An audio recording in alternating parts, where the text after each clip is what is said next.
Bonjour et bienvenue à cette 55e édition de Easy Weekend Project.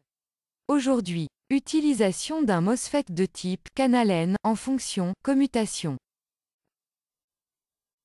Le MOSFET est un composant électronique important, notamment dans l'industrie des microprocesseurs, car il constitue l'élément de base permettant la construction de portes logiques.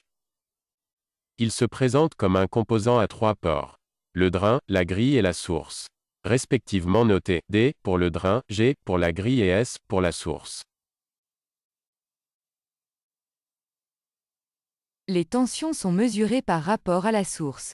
On mesure ainsi VDS correspondant à la tension entre le drain et la source, VGS correspondant à la tension entre la grille et la source.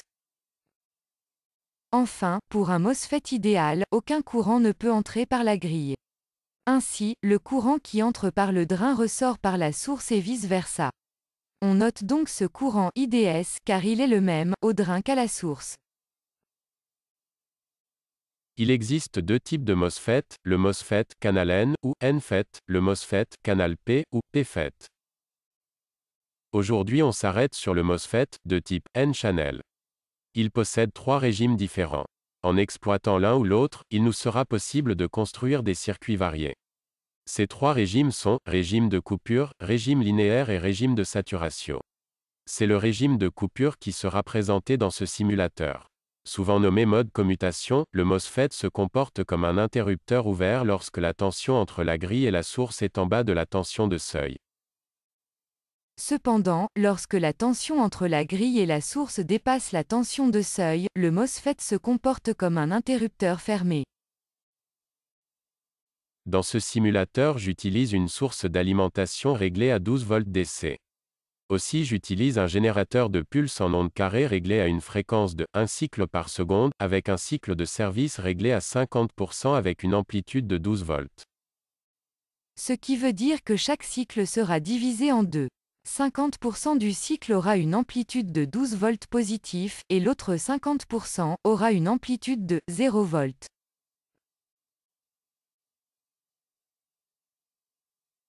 Comme on peut le voir, le générateur PWM envoie des pulses qui traversent la résistance de 100 ohms pour alimenter la grille du MOSFET pendant un demi-cycle.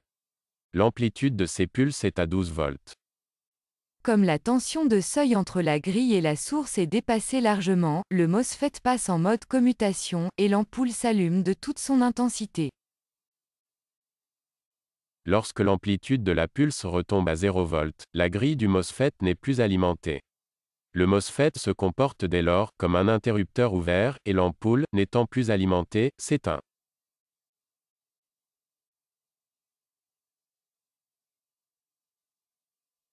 Il est encore plus facile de visualiser le comportement du MOSFET lorsqu'on le compare à un relais commandé.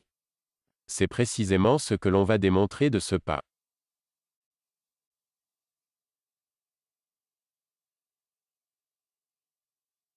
Cette application a été réalisée par Daniel Talbot, technicien au Club technique du Québec, expressément pour Easy Weekend Project sur Visual Studio, dans le langage de programmation VB.NET. Débutons. Je vais commencer par charger une source d'alimentation DC et la régler pour obtenir une tension positive de 12 volts.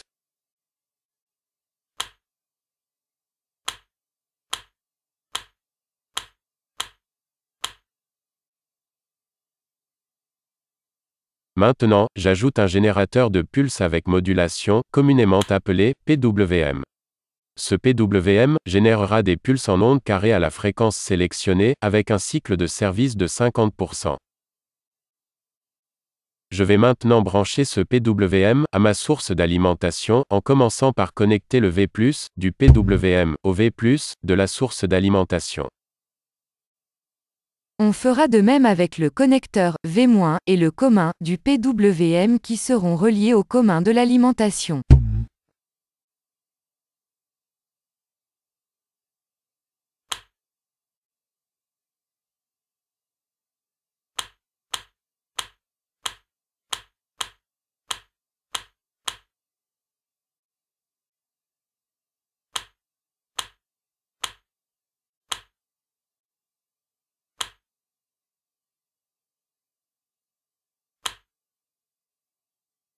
Ajoutons maintenant nos composantes, en commençant par un MOSFET IRF 540.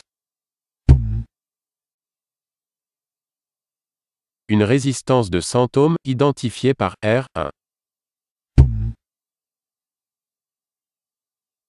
La résistance, R1, sera reliée d'un côté, à la sortie de signal du générateur PWM, et de l'autre, à la grille du MOSFET.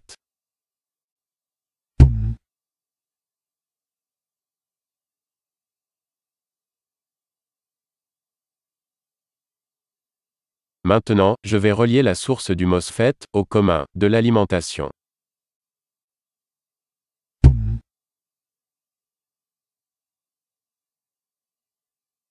La seule chose qui manque pour compléter ce circuit, c'est une charge.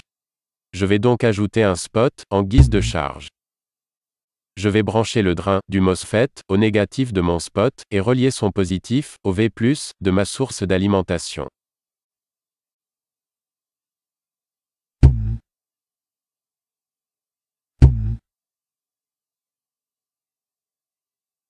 Maintenant, ce circuit est complet. On peut démarrer la simulation.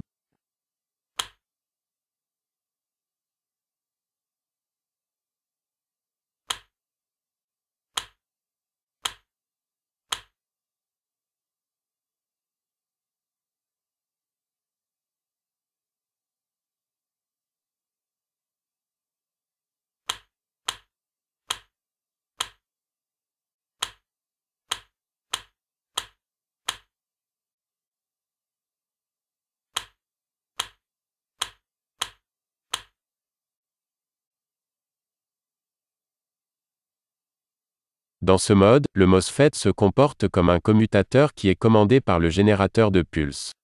À chaque pulse, d'une amplitude dépassant la tension de seuil, soit autour de 5 à 6 volts, et plus. Dans ce cas présent, l'amplitude est de 12 volts. Avec un MOSFET de puissance, lorsque la tension de grille dépasse 5 ou 6 volts, le transistor est passant entre le drain et la source, mais il reste une faible résistance résiduelle. Idéalement, cette résistance est nulle.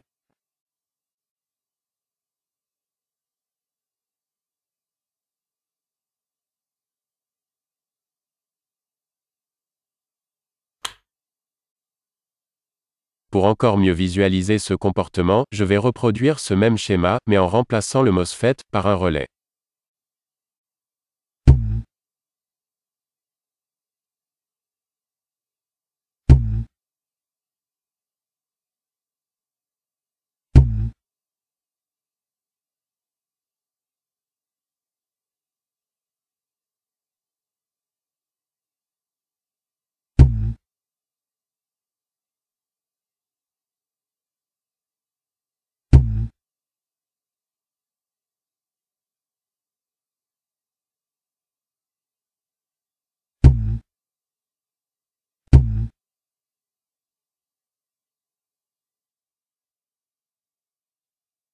Voilà, ici, on a deux schémas quasiment identiques.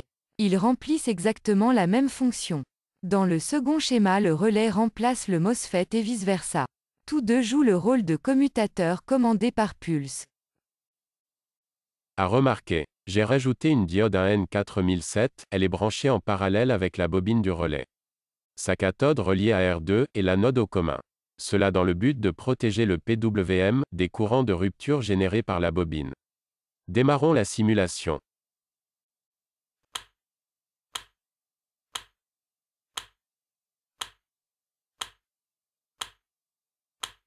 Comme nous pouvons le constater au niveau du relais, les pins 1 et 2 remplissent respectivement le même rôle que les broches source et drain du MOSFET. La pin 1 du relais correspond à la source, tandis que la pin 2 correspond au drain du MOSFET.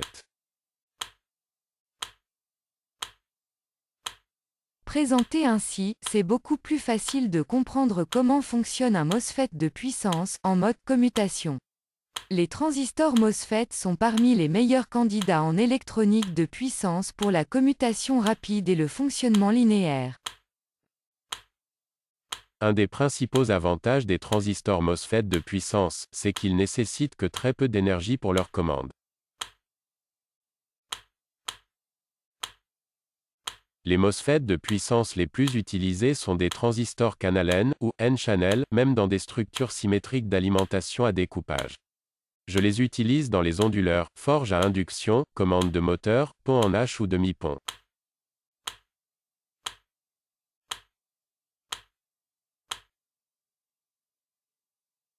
En espérant que cette présentation vous a été utile et agréable. Si oui, cliquez sur j'aime. Aussi, je vous invite à vous abonner à cette chaîne, cela nous encourage à poursuivre dans cette direction.